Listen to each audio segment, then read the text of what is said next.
Isaías Medina Angarita.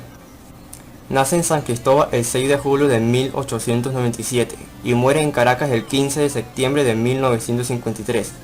Fue un político y militar venezolano. Desempeñó los cargos de ministro de Guerra y Marina entre 1936 y 1941 y de presidente de la República desde 1941 hasta 1945. A pesar de que fue elegido para el periodo de 1941 a 1946, no terminó su periodo presidencial, pues fue derrocado por un golpe de Estado llevado a cabo desde un sector ejército alentado y aliado, con dirigentes y militares del Partido Acción Democrática. Fue un modernizador del Estado, introduciendo audaces reformas que convirtieron a Venezuela en una república moderna y plenamente integrada al siglo XX.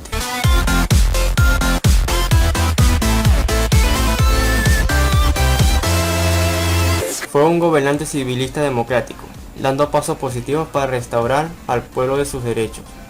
Permitió la actuación de partidos políticos sociales. La actividad partidista se pudo desarrollar gracias al clima de respeto y la libertad de expresión que supo imprimir a su gobierno el general Medina. Medina luchó por los derechos del ciudadano y le concedió el voto a la mujer. Otro punto fue la renovación del Congreso por mitad cada 2 años.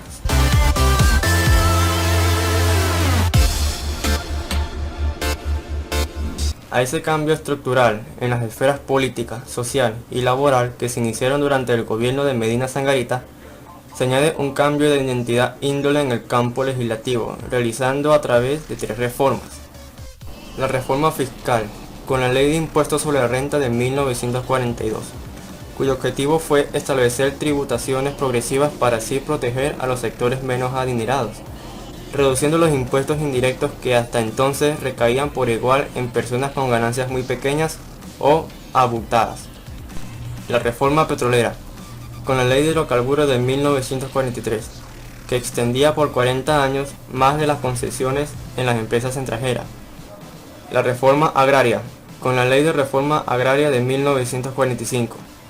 No se pudieron conocer los resultados porque fue puesta en vigencia el 20 de septiembre de 1945 y quedó en suspenso al producirse el golpe de Estado del 18 de octubre del mismo año, pero estaba orientada a inducir cambios sociales al promover la redistribución de la tierra para incorporarla al proceso productivo del país.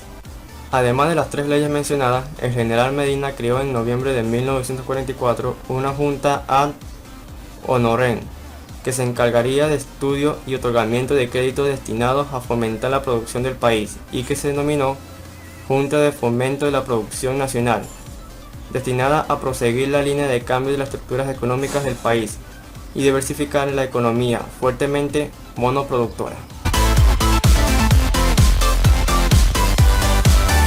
Entre los aspectos de la política laboral del presidente Medina merecen destacarse la puesta en marcha de la Ley del Seguro Social Obligatorio, promulgada en 1940 con la creación del Instituto Central de los Seguros Sociales y el funcionamiento de la primera Caja Regional en 1944. La ampliación del servicio de cultura obrera. La fijación del salario mínimo. La abolición del trabajo nocturno en algunas industrias. La reglamentación de la Ley de Sociedad Cooperativas, la reforma parcial de la Ley de Trabajo y la promulgación del Reglamento del Trabajo del Campo.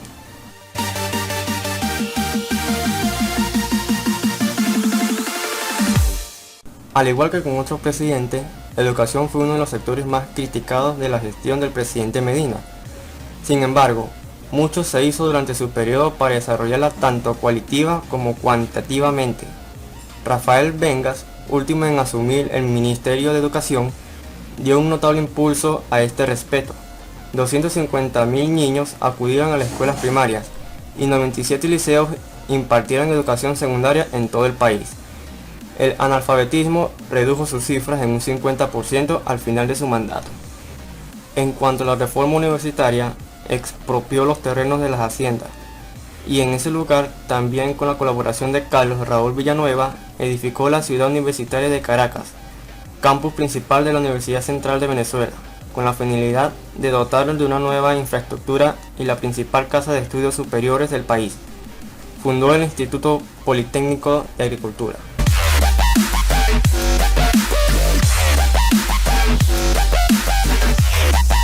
En lo tocante a infraestructura, convirtió a Caracas en una ciudad moderna, eliminando los hacinamientos insalubres del centro de la ciudad y edificando en su lugar el complejo urbanístico El Silencio, diseñado por Carlos Raúl Villanueva y Francisco Narváez, financiado dicha construcción a través del Banco Obreros, también de su creación. Con ello comienza a cambiar el rostro de Caracas y se da inicio a la solución del problema de las viviendas para numerosas familias de la clase media, médicos, enfermeras, periodistas y empleados del comercio.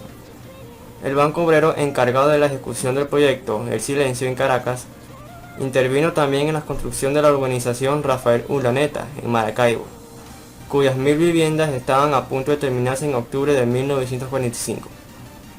Medina estableció también el sistema de identificación ciudadana, obteniendo él mismo la cédula de identidad como el número 1.